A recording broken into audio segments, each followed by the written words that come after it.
Alex, I really appreciate you making time to have this conversation today. Thanks for inviting me. So, you have had quite a storied career in organizational development, first starting in Germany before you decided to move to Canada. And I mean, you have so much experience, you really could have decided to take this anywhere in the OD space. And yet you landed on strategy being that thing that you have become both an expert, but also a lifelong learner and a student of. And I'm curious why, like what drove you towards strategy being the thing that you wanted to anchor your work and your growth around? It actually wasn't an obvious choice, to be honest, because Okay. strategy was the subject, especially in business school, that I didn't really enjoy. Oh, really? So I didn't major in it, and I was like, yeah, this is boring. But so, yeah, and even after business school, it was not my choice, obviously. But then my boss back then had other plans for me. Like after half a year, he got promoted and asked me whether I would like to come along. Yeah. And I did. Just maybe 4 months in, I found myself in the middle of a huge reorganization, and on top of that, a strategy project with some of the big four consulting companies. And I had such an incredible fast learning curve during those months that I started to see the other side of strategy, not the relatively theoretic side in business school, but what it actually means for people, for the families involved, for Right. the whole ecosystem of a company that is going through a process like that. And I really liked seeing that, like having some incredible developments in those months, both individuals that all of a sudden stepped up and took chances and made some tough choices, but also to see how strategy unfolds, how it works, the dynamics of it. And that kind of stayed with me like over the past 2 decades, while I also did some other things in organizational development, especially in the executive training space, development space. I found that if you link everything back to strategy, that's how things start to make sense in an organization. So I always try to ask why Mm-hmm. and where does something come from? With strategy, it kind of stops. There is no other why behind that. You Mm-hmm. go into the purpose, into the impact space if you ask why at that stage, but it's not something where you can, go further, deeper into the Mm-hmm. organization. This is the nucleus kind of where everything else grows. And when I found that spot, I was kind of like, that's kind of cool. So that's the spot where things get decided. Is that it? And I just loved it from that point on, because I felt if I want to do something and help people and help organizations, this is the best spot to start. That's kind of why I stayed with strategy. It's funny that you went from, a course in university begrudgingly had to take to, drinking from the fire hose from one of the big four and then recognizing, oh, the reality of, because I can remember in business school taking strategy courses and I'm like, this is so boring. Like, please tell me nobody actually fills in these frameworks this way. I can't fathom that that's the case. And Yeah. then getting out into the real world and actually looking how a strategy was applied and how incredibly important it was to the long-term health and success of the organization and getting a chance to actually put my hands around it. Similarly, falling in love with it when, again, what I had learned in school, just, yeah, zero interest in it at all. Now, the framework's interesting. I started to use some of the frameworks, but they made sense. One, they made sense. And two, I realized, oh, yeah, if you try to throw every single strategy thing you've learned ever from every book at a company, it's Yeah. just like it doesn't work. The funny thing about strategy, and I don't know whether you had the same experience, but for me, the funny thing about strategy is really you cannot think about strategy. Strategy is something you need to actually do. And Yeah. if you don't do it, you can think about it a lot, Yeah. but and that's kind of what held me back at business school, where I was like, really? This is how this works? This just doesn't, I didn't feel it. But once you do strategy and you see the impact of it, you feel it. And that's kind of awesome.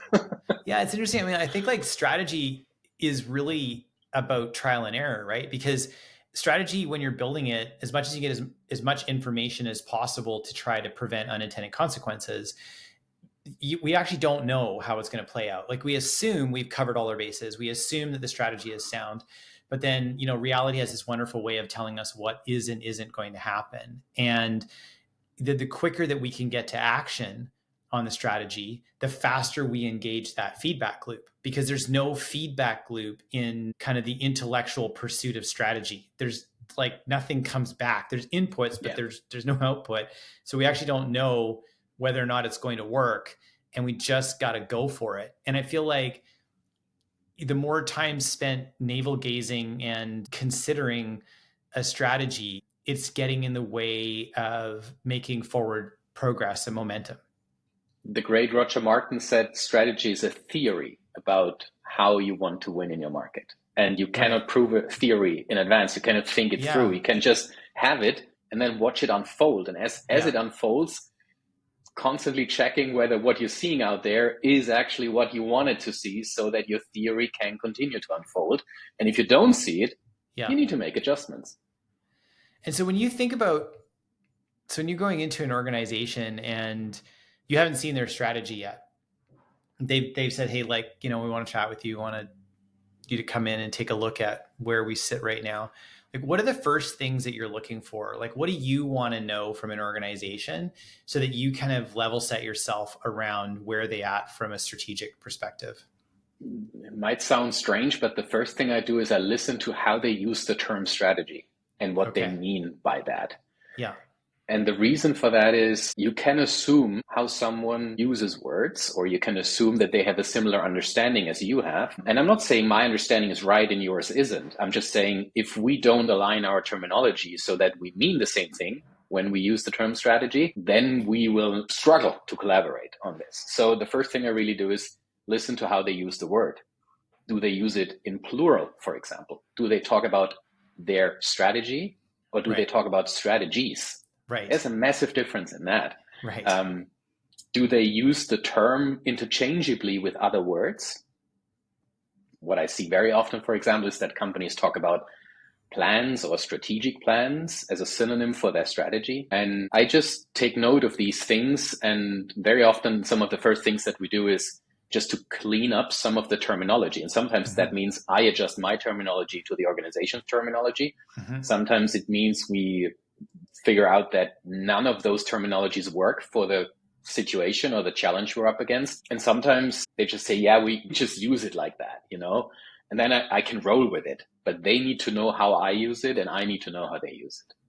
I think your comment, like bringing Roger Martin into this conversation, is great, because the how are we going to win is a very simple way of saying, like, what's your strategy to win in the marketplace? And I think from a dialogue perspective inside the organization, I agree. Like, I feel like people will say, well, we've got an overall strategy. And then when I'm like, well, what is your strategy? And like, well, we've got a BHAG, we've got a vision, we've got a mission, we have a purpose, we have a set of core values, we have maybe they've got OKRs in place. And I'm like, okay, so you have a lot of things, like those are all great. Like, sounds good that you have those things. What is this strategy for how you're going to win in the marketplace that you need to win it? And are you clear what that market is and who your ideal client is? And I think that the lack of clarity around terminology I've seen in a lot of cases has led to people talking about operational planning. So they're like, oh, we have a strategic plan. And I'm like, there's nothing strategic about this. It's just like, you've just named off the divisions or the areas within your business, roles and responsibilities, and then you've set targets. So then like, well, we have scorecards too. And it's like, oh my God, okay, scorecard, let's add that to the mix, right? And it's like, at one point you're like, wow, there's a lot of terminology here that can mean a lot of different things. But when you ask the simple question of like, what's the actual strategy? Are you growing? Are you staying the same? We're growing. Okay. So your strategy is growth, right? Okay. Which product lines, like what's your experiments? Like, it leads to, it's helpful because then it leads to a deeper conversation. But I agree with you that the terminology that is used, the lexicon that's used, is used differently. It's almost like you need a dictionary, like a strategy dictionary, right? That everybody agrees upon. When we say these things, we mean this. And what you said is a perfect example of someone answering a question that they haven't understood. If you ask them, what is the strategy? And they tell you about their purpose, about their mission, about their vision, about, whatever else, other element of their organizational identity, which is fine. You need all those elements, and they do all have a link to strategy. But if you cannot tell me what your theory of winning is. If you say our strategy is we want to grow, why? Why is that important? Like, why does that matter? Why is growth the ultimate goal at this stage of your strategy? And the goal of growth as such is not the strategy, it's the result of the strategy. Also, when very often people would throw in, the first thing that comes to mind for them, they would throw in some sort of a revenue target or a profitability measurement or anything like that. Yeah. That is the ultimate consequence of strategy. That's not the goal. That's not the strategy as such. Somebody said to me recently, they're like, we have to have a revenue and a profitability target in our strategy. And I'm like, why? Like, that's not a strategy. And they're like, well, I don't know. We've always had a revenue and a profitability target in our strategy. Like, I hear that you've done it historically. And I'm not sure that's going to compel people to move forward, because effectively you're saying we should have everybody stare at the scoreboard for the entire game. And that the most important thing is to stare at the scoreboard. And what I want to talk about is what plays you're going to run that are going to lead to a particular outcome on that scoreboard. And the last person I said that to, they're like, yeah, I see the difference there. And I get why we don't need to have a numerical piece of it in the strategy, particularly with revenue and profitability, which are kind of the easy ones to go to, right? Because that's what most people are going to lean towards. Or if it's an investment firm, it's a CAGR, right? Their compounded annual growth rate is the other thing that they'll want to throw in. The reason I find revenue targets and profitability targets so amusing is they are the ultimate lagging indicator. If you measure those things, it's over. Like, it's literally over. You can't do anything to adjust your strategy. They don't matter at all. If you want to have something, let's say, measurable in your strategy, go for some leading indicators that tell you before it's too late that things aren't unfolding the way you want them to unfold. Yeah, it's funny. I sometimes refer to it as you're staring at an autopsy. Yeah. Wondering about the health of the patient. Exactly. That doesn't work. No. So all of this led you down this path of writing a number of books. I think you got 3 books out now, right? Yeah. At least. Yeah. And a framework which you've landed on, which has helped to solve some of these challenges, because you can create common knowledge and common lexicon, a common set of words that everybody agrees upon, and have a framework that companies can follow, that you're like, this is what we mean by strategy. These are the types of questions we're going to ask ourselves. These are the things we need to have answers to know that we have a strategy in place. Like, where did all that come from? Like, how did you land in that place? It came from pain, honestly speaking. Like, if you're long enough in a certain space and you run into the same walls over and over again, you need to ask yourself some tough questions. And the question that I ask myself is, why am I kind of experiencing the same pain over and over again? And the reason was, which I found, like, if you work based on frameworks, and there are tons of great strategy frameworks out there, but if you work based on these frameworks, they all touch a extremely narrow piece of, for example, strategy. But the real world is not a narrow piece of something. The real world is always the whole thing, and you need to integrate certain elements. And if you want to go helicopter perspective, even if you have a great strategy which in itself is cohesive, if you do not stitch that strategy together with your leadership and your culture, it just won't fly. Mm-hmm. And if you want to go more granular, if you build your entire strategy around, let's say, the value proposition that you create, so value creation at the heart of strategy, that's awesome.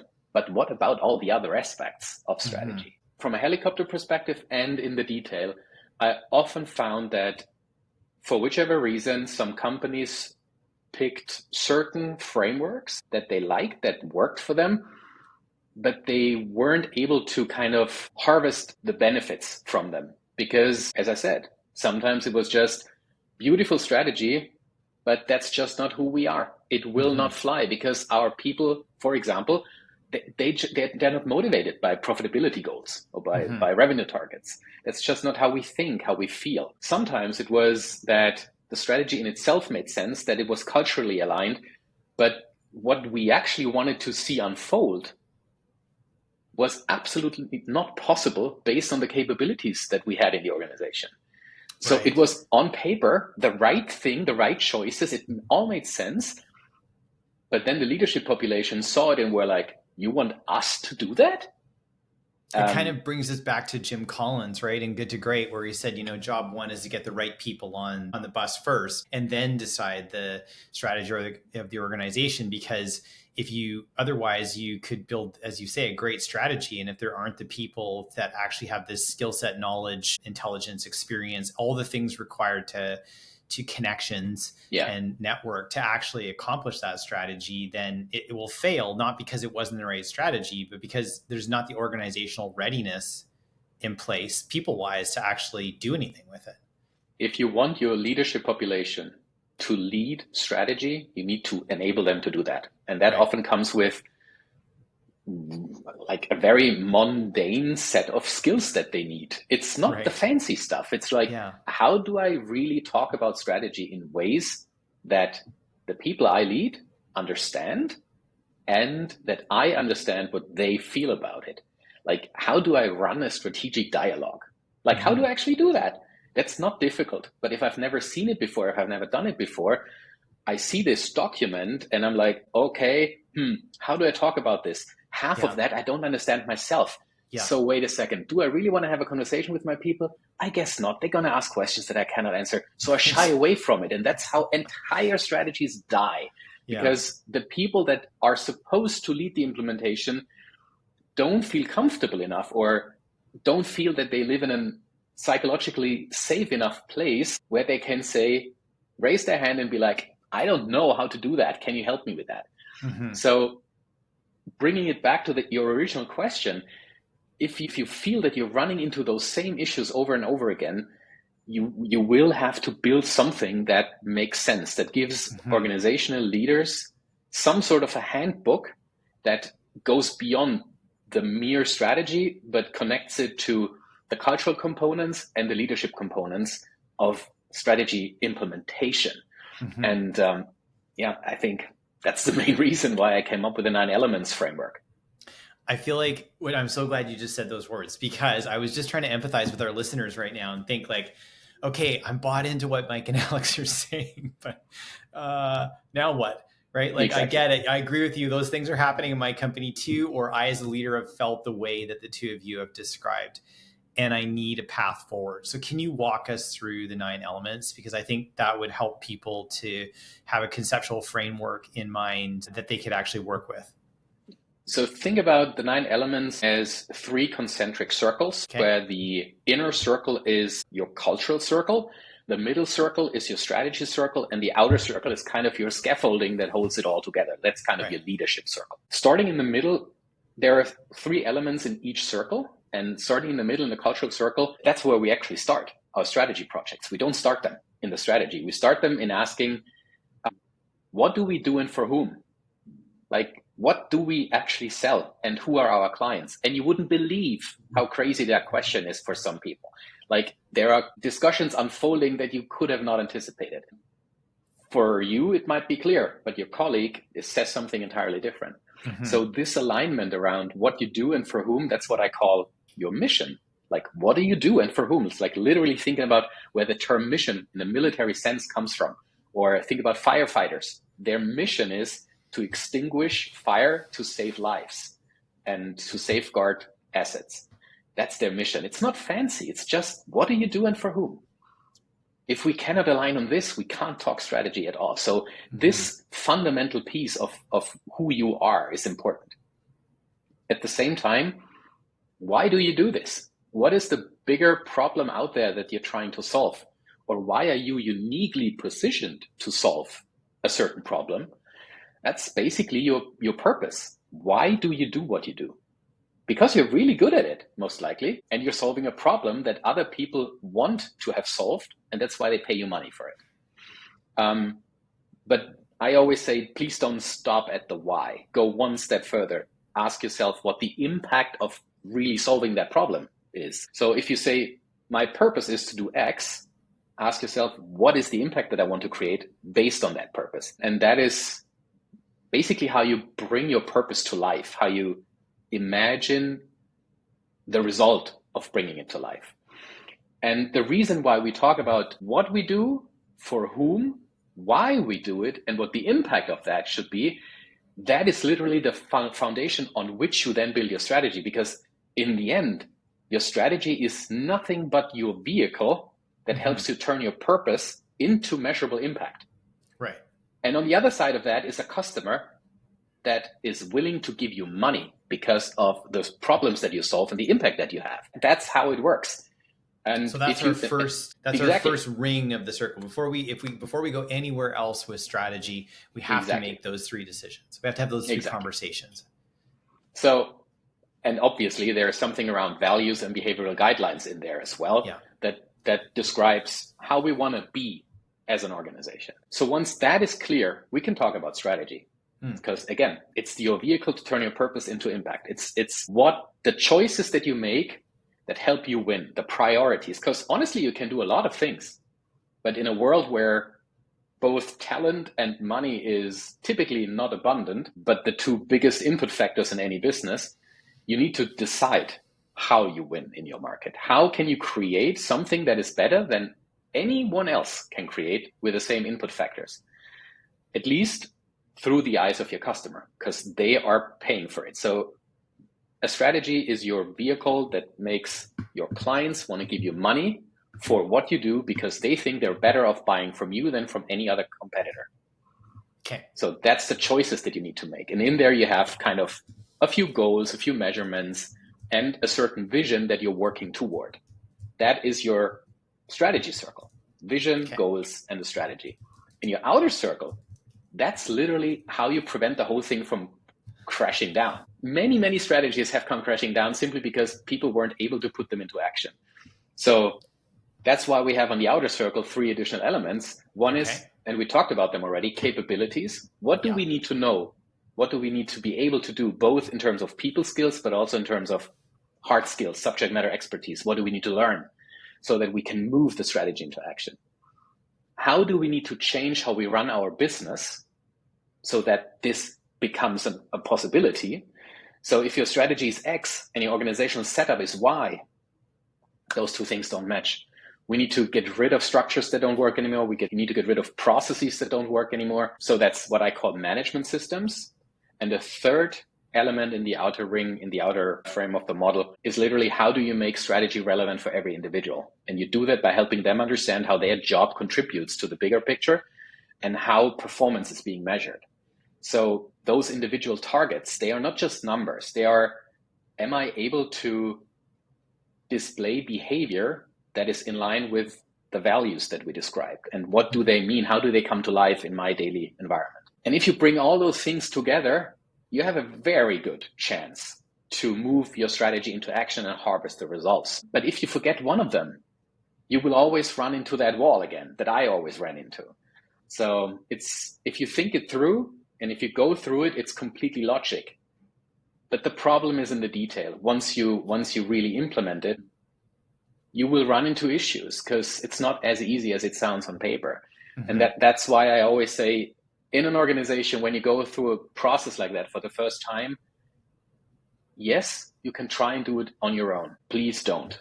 Mm-hmm. Take someone that serves as a facilitator, that guides you through the process, that can raise their hand early in the process and say things like, I get it, your decision makes total sense. If you do that, be aware that in 2 months down the line, we will have to talk about X, Y, Z. If you lock in this decision now, we might run into that issue. Someone who understands the whole concept, the whole connection between culture, leadership, and strategy can be a super valuable guide in a process like that. I think the other thing too is like, you know, when you're in it all day long and you're in the business, is you're staring at trees. Yeah, 100%. And it's hard not to see the forest. The other thing is, even if you are able to zoom out, there are some great leaders who have this ability to kind of step back and take that bird's eye view or that 35,000 foot view. It's of your forest, right? And right. And so the goal, what I find great about having external strategic facilitators, and as much as we do this as a business, we also have external facilitators come in and help guide our team, is that they see a lot of forests. And so their perspective is shaped by seeing so many different versions of forests Yeah. and so many different strategies play out in companies in different industries that, as you have in spades, like, what to look for. And when you're in it, right, and it's your business and you're in the trees, even when you zoom out, you're still staring at your forest. And so it's almost like a built-in constraint with respect to your strategy. We had a client years ago. God, this is like, I remember I threw out this idea that was like going to change their industry. And I said, I think if you do this, you'll revolutionize your space because no one would do this. Like, I can't say what it is because it'll be super obvious who the client is. And then the pandemic hit. So they said, no, we could never do this. Like, and I'm like, well, because it doesn't fit your model, but I've seen other models of businesses and you could do the same thing. No, we can't. Okay, fine. So then the pandemic hit and they had to. And so I remember being in the room and listening to them, and I'm like, hey, remember when you said you couldn't do this and now you have to do this? You've been able to do this since we first talked about it 5 years ago. And it was a compelling strategy. And it wasn't a me being like, haha, I was right or whatever. It was more just, I was trying to point out there's other things going on right now that you don't believe are possible because you have a constraint around how your industry and how your business is supposed to work. And an external facilitator doesn't have that. External facilitators, like, I've got infinite ideas of what's possible. And I've seen lots of different companies do strange things in their industries. And then the rest of the industry catches up and then goes and does that thing. But for a long time, somebody is the front runner. I mean, effectively, that's why the book Blue Ocean Strategy got written. It was like, hey, don't battle it out in the red ocean. Go into the blue ocean because nobody's competing over there. And I think, as you say, right, like, somebody who's external has that viewpoint that somebody internal, as smart and as strategic as they are, it's still hard to hold that. I think it is very difficult for some companies to accept external viewpoints because, they have been successful for a very long time because of the decision that they took. Yep. Now, I think there is a huge difference between a facilitator and a consultant. So consultants come in and tell you what they think you should do based on their analyses and their subject matter expertise. Yep. And I totally accept that. Yep. A facilitator does not do that. A facilitator asks questions, and those questions are based on, as you explained, the experience that you have from working with other teams in other spaces in other countries. And I mean, we're recording this now at the beginning of 2025, where unfortunately, not everyone is talking about generative AI. Only a few people do.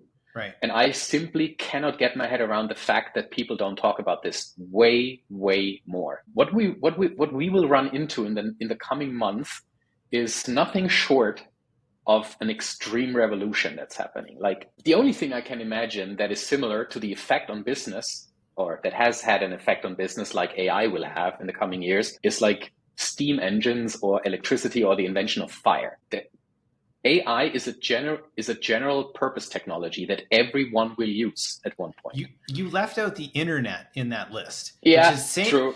No, but I'm saying no. Did you do that purposefully? Like, because some people. Okay, because I could have mentioned the internet. Absolutely. Well, but that was in '94. Like, I remember, so I graduated from business school in '94, and I remember, being out in the working world and talking about how I thought that the internet was going to transform everything. And like, people in business at the time, in the business I was involved in, were like, yeah, I mean, no, I don't really see that affecting our business. Yeah.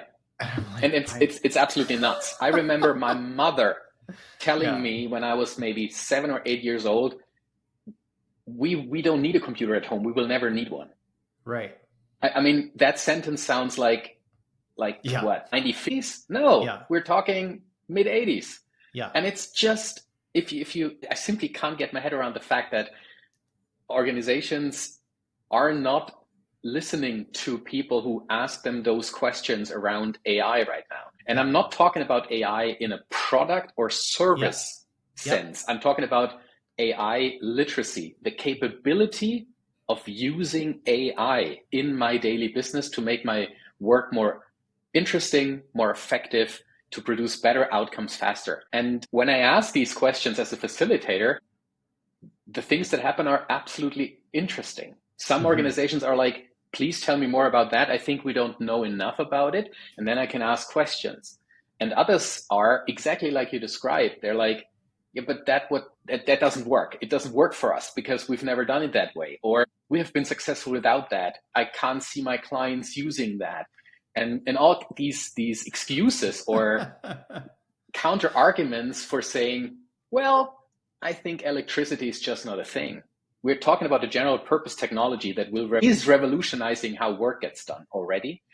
And it's really interesting. The things that we see as facilitators working across industries, across countries, they are, you can either decide that you want to listen to those questions and start to think about them, or you can decide to continue to do things like you've done them for the past 20 years. So ironically, I've got a guest coming on in a couple of weeks who, as much as you have decided to dive into strategy, he has decided to dive into AI and has set up his entire business focused on helping companies understand what the reality of generative AI is and in all facets of their business and how they see it's going to disintermediate their industry. And so his name is Nicholas Ning. So he's going to come on and chat. So I guess that's a little foreshadowing for listeners that episode is coming up in a couple of episodes. And the interesting thing about that, Mike, is because AI is a general purpose technology, it has huge implications on your business strategy. So understanding how those things connect, how the choices that you make to win in your marketplace connect to the capabilities that you build internally, especially the choice of making your workforce AI literate, they are so immense. And let's face it, there will be at least one competitor in your industry who does it, and they will be light years ahead of you by the time you realize it. Yeah, the day that ChatGPT launched, the first version of it, I signed up. I was already signed up, so I got early access to it and I started using it. And I think maybe within a month, I said to the team here, let me show this to you. And if you can figure out a way for this to do anything in your job, then that's no longer a good use of your time and energy. Yeah. And I would like you to integrate this into every process you can possibly imagine. I think that, I met with an entrepreneur recently. He's like, I don't really think, I can think about, he was thinking about his business. He's like, I don't really see how it's going to change our industry. And I'm like, here's the thing, it's going to, and I just thought of 3 ways that it would, and I'm not in your industry. And it's not an if, it's just a timing, it's a when. Exactly. It's just a timing issue, right? Yeah. So the future is currently here. It's just not widely distributed. And so I wake up every day since ChatGPT was announced thinking about not just our space, like the space that we're in and the work we do as a business, but thinking about our clients and how it's going to dramatically change how they do business. And absolutely. And I think people, what we were sold on AI was like, oh, it's going to get us to a 4-day work week, or we're only going to work like 2.5 days a week or what. No, it's interesting. There's a Microsoft, one of the head software engineers said he uses AI and it saved him about 40% of the time in his week, which he has now filled with other things. So, exactly. Right? Because now it's a competitive advantage, because if he was like, oh, well, I'm not going to do anything in those other 40% of my waking hours, like, oh, cool. But somebody else is going to use the same technology and then go put the time in. And so I really see it as imagining having like this incredibly smart work buddy that was sitting next to you that has access to every piece of human knowledge ever, to the point where they've actually run out of training data now for LLMs, right? For them to be able to. So, and that best friend is basically just sitting there waiting to help you with literally everything that you do. And every time there's a new release, infinitely more horsepower is available to help you with that thing. And what I tell CEOs right now is, imagine your executive team and imagine you could put a co-CRO next to your CRO. Right. Imagine you could put a co-CMO next to your CMO. That's what people don't realize is just if you know how to use these LLMs, and we're not talking about ChatGPT 24 months ago anymore. We're talking about highly sophisticated tools that you can train and individualize with amazing output. Even if you just imagine you're a CMO even if you just use your co-CMO to brainstorm and to iterate ideas, and just this process is priceless for the amount of money that you pay for access to these tools and the output that you get. I mean, I saved literally just 50 grand last year on services that I didn't have to outsource anymore. And I it's had $20 a month. Exactly. And I had fun doing it. Like I Yeah. started, for example, to use it to figure out some things on my website. I'm not a techie at all. And I had an issue on my website. It was clearly visible. I just went to ChatGPT and said, prompted it, and it went to the website and it figured out what the problem was and gave me a technical solution for it that I could implement. And that was That's just impressive. amazing. Yeah. And like just these little simple use cases, it's so much fun to use them. Even for someone who is not a techie like me, I enjoy it. I think, if I was a listener right now and I was hearing this conversation and I'm like, okay, cool, we got to get AI into all of our strategies. How do I get AI into my strategy? The first thing I would do is, as you've just, the example that you just gave, which is like, if you don't have an account for one of the AIs, whether it's Gemini or literally any of them, probably Gemini, and I haven't tried the Grok one that Tesla or that Elon Musk came up with, but I've spent a lot of time in ChatGPT. You don't even need to get a paid account. The free account actually does pretty much the same thing, but get an account and just get in there and start asking it questions. I think what people need to realize, it's not too late yet. We're still, because everyone is so lagging. There's like organizations are struggling to get their head around it. And because of that, this is the perfect time. No one is ahead of you at this point.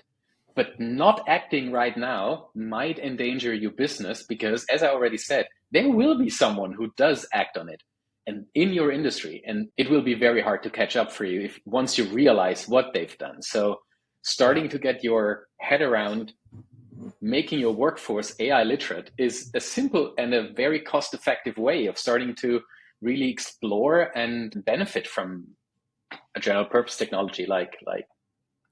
So if people want to become a student of the 9 elements and want to be able to like have a functional knowledge of it, so they can feel like when they bring this into their organization, at least they have a working knowledge. We talked a lot about terminology and the importance of being able to speak to the words and know what the words mean. And you did a great job of very simply explaining the 3 concentric circles that make up the 9 elements. I know you've got the books. Obviously, they can grab the Strategy Legacy, I guess, would be from a 9 elements perspective, probably of the 3 books, the right starting point. Yeah. And then once you've read that book and you want to actually get into the workbook of it, then creating the Strategy Legacy is kind of the next piece. And we'll drop the links to Alex's books in the show notes here for you as well. But you're also offering the opportunity for people to come and actually go through a course with you and actually learn how to apply the 9 elements. So when people started reading the Strategy Legacy, I got messages like, okay, how does it work now? Like, how do I do it? You hooked me, now reel me in. You got me. And so then I started to write Creating the Strategy Legacy, which is, another 150 pages of exercise descriptions, facilitation notes that I captured over the years. But that's obviously, it's not that easy to just do that on your own.